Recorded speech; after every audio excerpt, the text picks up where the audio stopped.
Hey, SpaceWatchers. This is Space Cafe Radio, your channel about trends, great people and big visions. I'm Thorsten, publisher of SpaceWatch.Global. In late March this year, I had the chance to talk to two true technical visionaries about wireless energy transmission. What? Engineers and scientists among our audience may say, hey, that's old news, nothing new here. But wait, maybe there is something in, especially when ESA and other agencies raise their interest in that technology.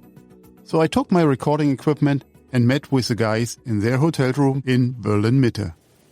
My name is Greg Kushner. I'm the founder and CEO of Emrod. And I'm Andrew Wallace, the commercial director for Emrod. What is Emrod doing? Emrod is into long-range power transmission, wireless power transmission. Now, that's a mouthful. A long-range wireless power transmission is usually referred to as power beaming, and that's what we are into. It's not the sort of stuff that charges your phone from a couple of centimeters. This is about sending a lot of energy over longer distances, hundreds of meters, kilometers, potentially hundreds of kilometers. So charging my phone on 100-meter distance. Well, it's not about consumer electronics. It's a bit more strategic, decarbonizing whole industries, accelerating the energy transition, these sort of things. Okay. Where are you from? So the company's from Auckland, New Zealand. The idea was born a few years, well, probably many years ago in Greg's head, looking at ways to help the island nations in the South Pacific get connected to a clean, green energy. And from there, the idea of the company was born.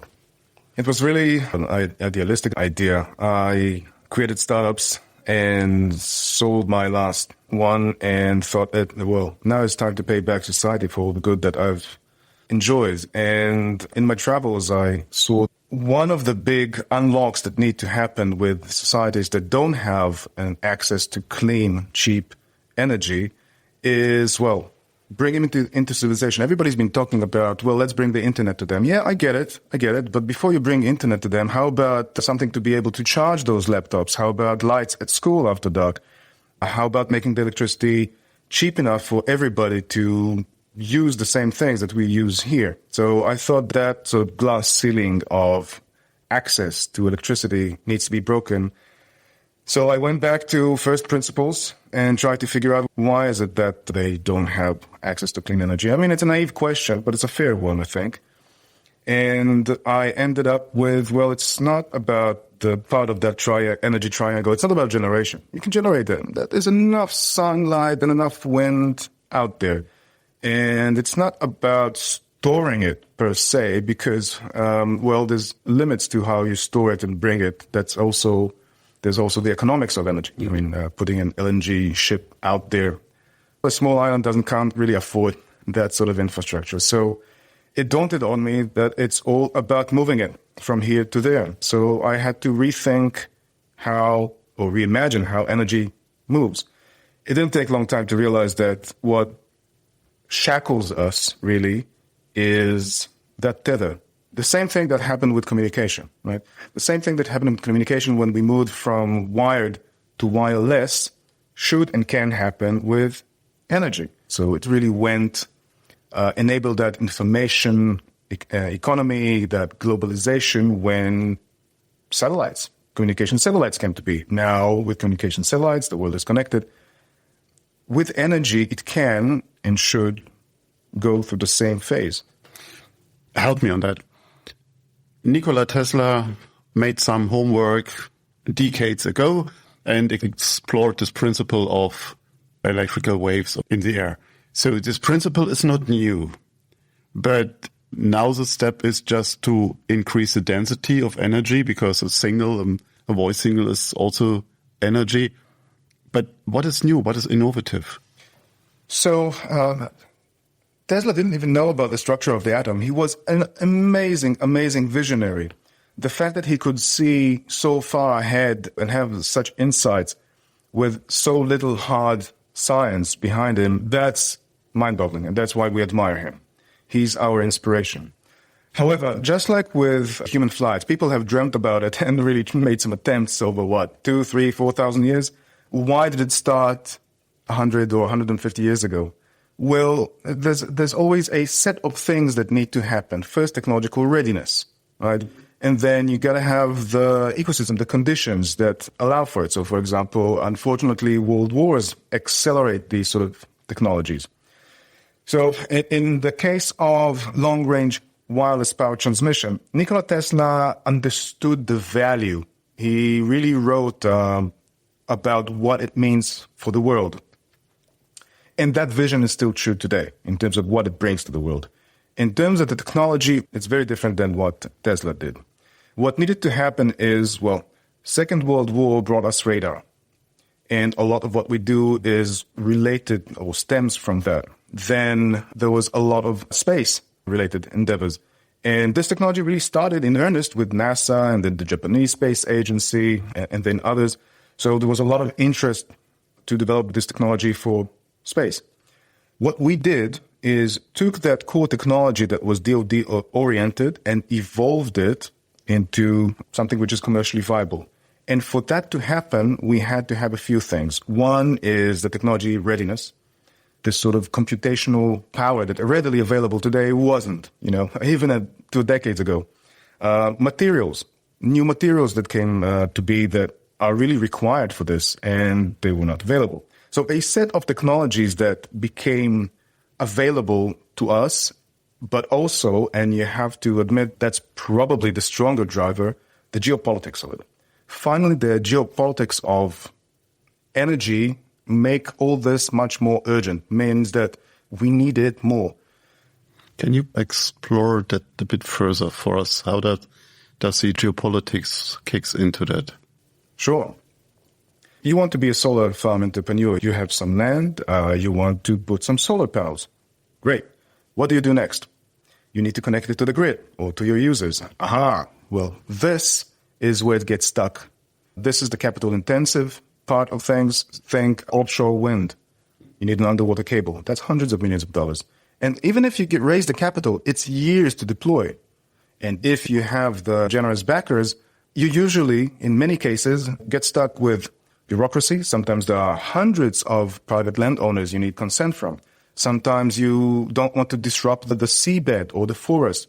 So really, it's a small bottleneck. And if you want to get rid of that bottleneck, we'll get rid of the wires, essentially. So that's already on the small scale. And that means that, for example, if everything is going electric, everything needs to be powered. So think mining, right?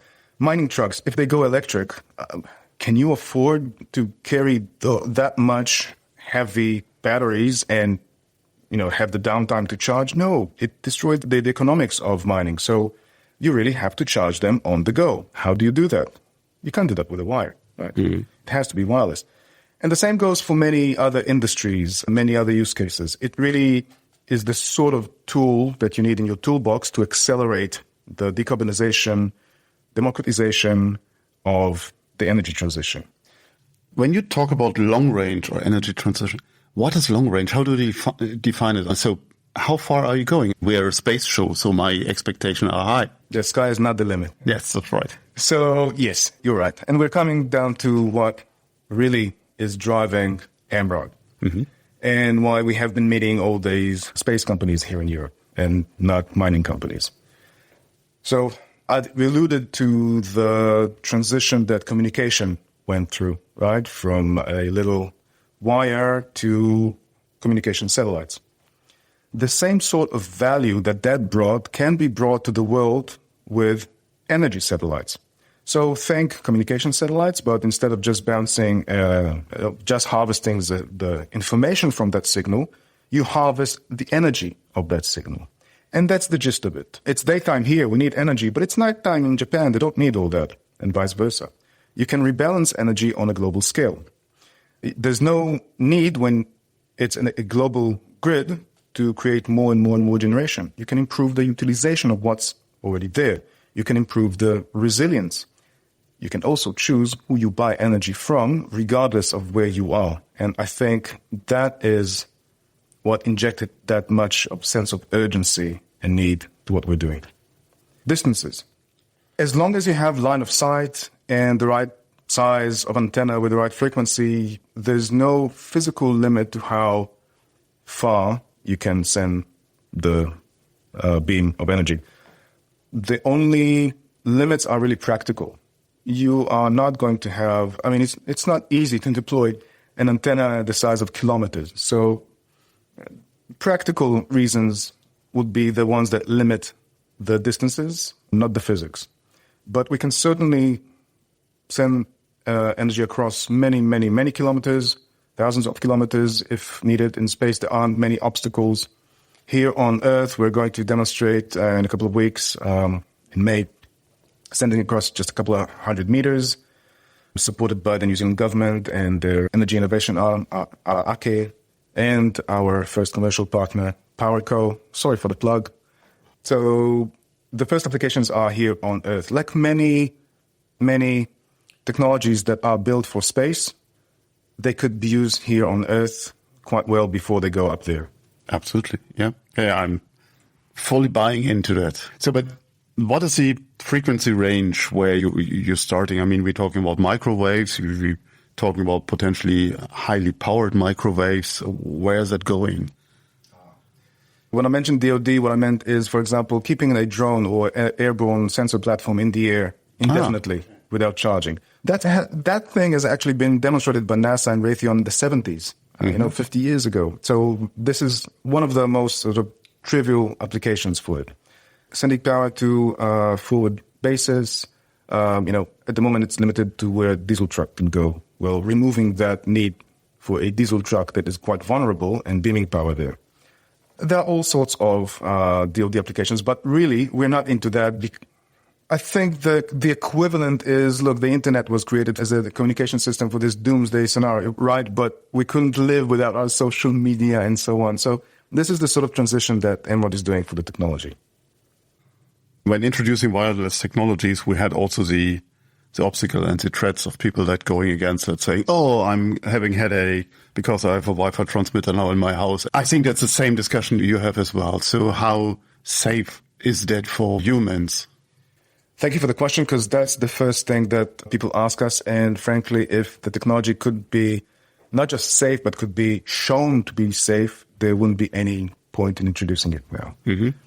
So the technology is really point-to-point. You can think about it as a virtual wire. The energy goes from a transmitting antenna into a receiving antenna, and we can show the beam efficiency. That means that how much energy you sent compared to how much energy you've received is very close to 100%. We're already demonstrating over 95%. We believe that we can bring it to around 99% pretty soon. And it's not magic. We're not breaking any physical law, just bending them a little bit. So we are creating a collimated beam with a phased array. I'm not going to dive into too many details unless you want me to. That phased array creates a collimated beam that goes in a parallel line, straight line, like a pipe or a virtual line. And almost all of it, as I mentioned, is received on the receive side. In fact, we create an image of the transmit side on the receive side.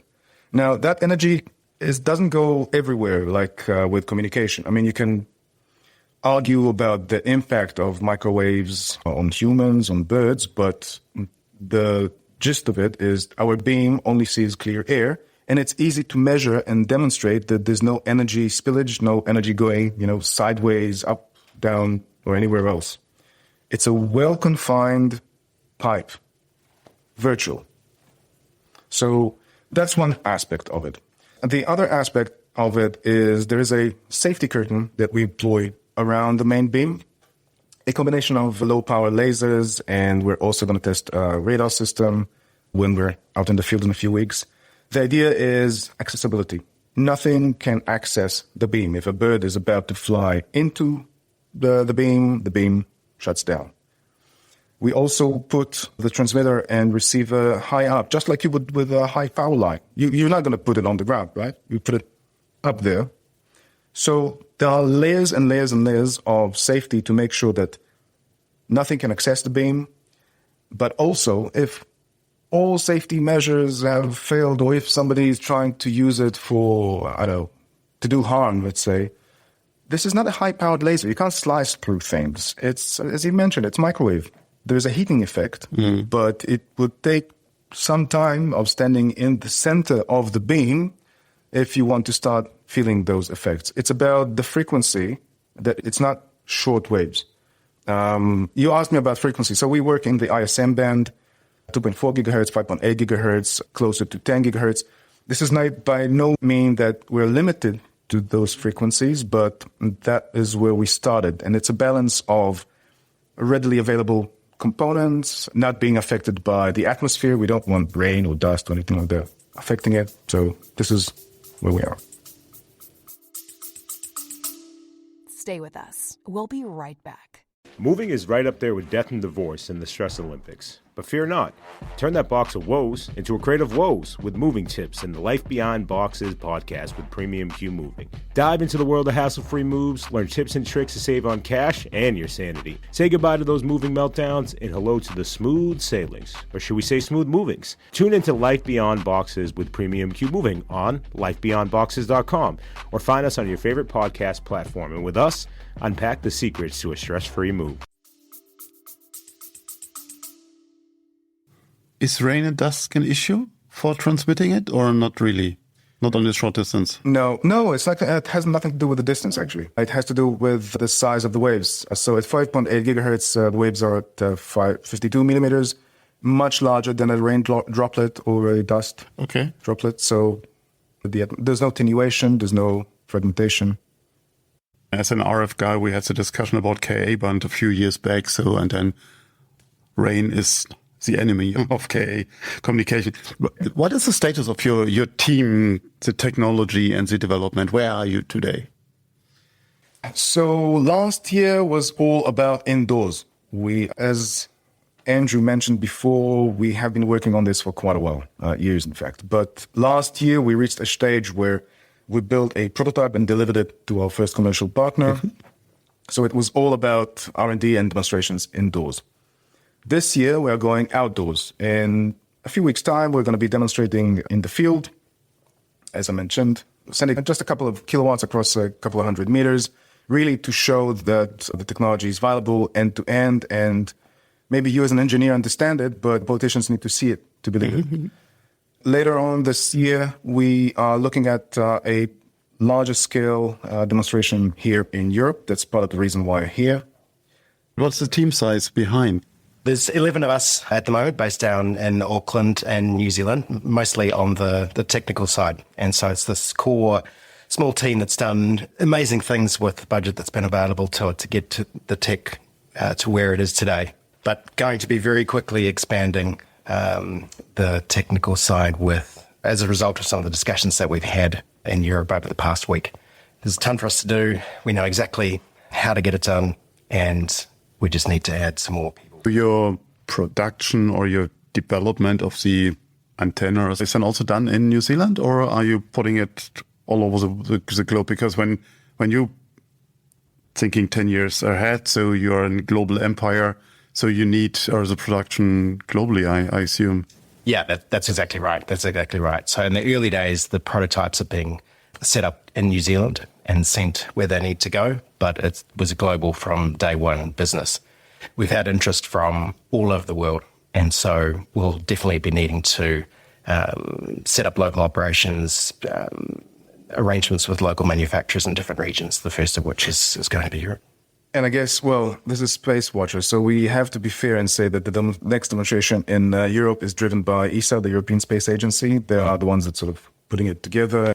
One of the hot things we discuss in the space industry right now is solar-based power systems. So we had John Menkins on the show explaining in detail how the harvesting, how all that works. So there's this minor thing of getting the energy from space to Earth or even distributed on space. So it doesn't matter. I mean, repowering satellites or having solar farms on the moon later, that all goes the same line. Is that something you align with? 100%. Okay. This is why most of our tour in Europe was meeting with space contractors, space agencies. As one of them, as one of the innovation managers for one of those companies said, Emrod is the only game in town. And what he meant is we are further ahead than anybody else in being able to make that happen, beaming that energy from space to Earth, around Earth, on the moon. Okay. What holds you back from your success so far? Like any startup. Yeah, we're an early stage tech company, so cash are the top 3 answers. Hardware is expensive. It requires facilities, and we really need that in order to expedite things. But honestly, cash is a commodity. So what really has made our start relatively slow is long-range power does not have the lobby that some other technologies have. It's not hydrogen. It's not one of those more well-known categories of energy. It's not storage. It's not it's not green generation. So our big challenge was showing and convincing people that it's a thing. It's a real thing. It's not some promise. It's not cold fusion. It's not 10 years ahead. It's now. It can be done now. And convincing people, showing to people that it's a thing, and start thinking of how can I use that in my industry? How can I use that for the benefit of what I'm doing? Has been the big challenge really for us. Mm-hmm. There's one thing I try to get around my mind. I understand the concept, but if you give me a practical example of an application, I'm driving an electrical car now, and I plug it at home into my power plug, and then 4 hours later it's charged. Doing that wireless would be pretty cool. You talked about the trucks in the mine. It's heavy energy because this density, that's one thing that we learned with the introduction of electrical cars, that you can charge it on your normal power plug. It takes 24 hours. Or you charge it on a supercharger, it takes then an hour. Okay, the cable are getting warm. That means there's density. Give me something practical I can imagine, because the theory is one thing. Yeah, you can transport it, but there's a function of time as well. And if I need kilowatt hours or in my destination, or so, how can I achieve that? Yeah, good question. So maybe we can start with the EV charging infrastructure that you mentioned, because that's been something that a few power companies have come to us about, with their challenge being that the existing lines, in a lot of cases, don't have the capacity to be able to handle the loads that those supercharger stations require. So with this sort of tech, you can beam energy out to those charging stations from central points. Some earlier stage applications for us are things like powering cell towers. So hundreds of thousands of new cell towers going up around the world to accommodate rollout of 5G. Telcos, tech integrators come to us saying, it takes too long, it's too painful to get our sites connected. We just need a better way to get this done quickly. And so they're looking at beaming power to their sites to help with the rollout. And so there's a lot of applications that we can handle in the early days, given... But are we talking kilowatts? Are we talking megawatts? Or in best case? Yeah, both. And so... It's just a function of the antenna size then, or... You got it. Okay. You got it. So the antenna size dictates the amount of power that you can send, or the range over which you can send it. And so the cell tower example, you're talking sort of 12 to 15 kilowatts, depending on the kit that's on there. And then into the hundreds of kilowatts, and there's a couple of scenarios that we're looking at the moment, earlier stage, into the high hundreds of kilowatts, low single-digit megawatts. And so we've got a pretty well-defined roadmap of applications that we can tackle given where the technology is at right now. And then obviously as we increase power handling capabilities, increase efficiencies, et cetera, it opens up more and more. For 12 kilowatts or cell tower, how big is the antenna you require? So the trick here is going to be to have the antennas at a size where the companies can mount those on the existing pole infrastructure. And so we're talking 1 to 2 meters. Yeah. That's small. Okay. So we're not going into the equations, but there's a direct correlation between the surface area of the antenna, and the distance. Yeah. Right. So it's going to be, and the wavelength. So it's going to be a trick. The higher, the smaller the antennas, the smaller we want to make the antennas, the higher frequency we need to go to, right? Because for the same distance, not smaller antenna. But if you go into high frequencies, then traditional electronics runs into efficiency issues. So to start with, we'll start with those applications where the efficiency is less critical because there's less power and it's more about the functionality, like with cell towers. However, when we move further out to applications like offshore wind turbines that we've asked to be looking at, the amount of power is 2-3 orders of magnitude higher. And we want to make it efficient because energy is a business. You cannot afford to lose. So that is a bit further out because we're developing our own diodes, our own amplifiers, our own rectifiers that would work at higher efficiency and at higher power. That's essentially how we're pushing the technology to be more commercially viable. So we are moving on from kilowatts to hundreds of kilowatts soon into the multi-megawatt zone. That sounds exciting. What are the next steps? You mentioned the outdoor test, the first test here in Europe. So what's up then later this year? Are you guys up for investment as well? Or, I mean, cash, the three answers on the most important question. Yeah. You answered earlier. So how does the cash will come in? Yeah, absolutely. So we're looking at taking on a little bit of bridging cash at the moment to help accelerate a couple of R&D projects that we have identified. Deployment-wise, it'll be getting the 2 demos done, as we've mentioned, in New Zealand and here in Europe. And then we're also looking to finalise arrangements for our first overseas project deployment, so which will take place likely early next year. And the R&D that we'll do through the course of this year, through the course of deploying that first application, will, as we talked about, just open the door to many, many more. So it's just getting the tech out there, getting it independently tested by third parties, increasing people's confidence in the basics of it, that it works in the health and safety aspects and in the eyes of commercial partners, of politicians, of regulators. There's a huge amount for us to do from everything that'll come off the back of that, and in parallel pursuing the space applications for the tech, the sort of longer term. That's my final question. So when do we see the first space test, space application from you guys? It's much closer than we had originally thought based on the meetings we've had over the last couple of weeks here. We thought about starting to address those in probably in a couple of years' time after we've established our rapport here on Earth, that it works. But from everything that we have been hearing and the requests that we have been getting here, it looks like we're going to be bringing it further, much closer than you think.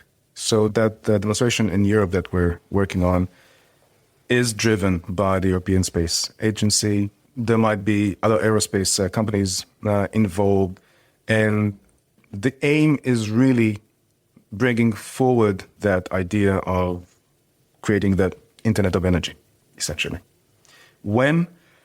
Hey, it's hardware. It depends on how much money you throw at it. We hope that that demonstration later on this year will be that thing that, pushes it down the slope.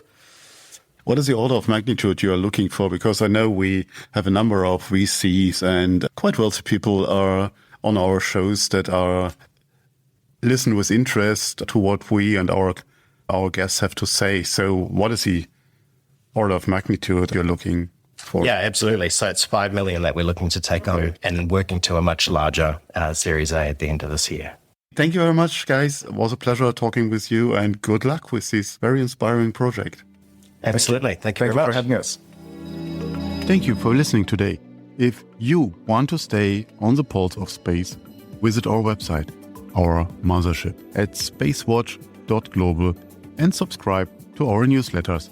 But of course, don't forget to become a Space Watcher. I'm Thorsten Greening, CEO and publisher of SpaceWatch.Global, your independent perspective of space.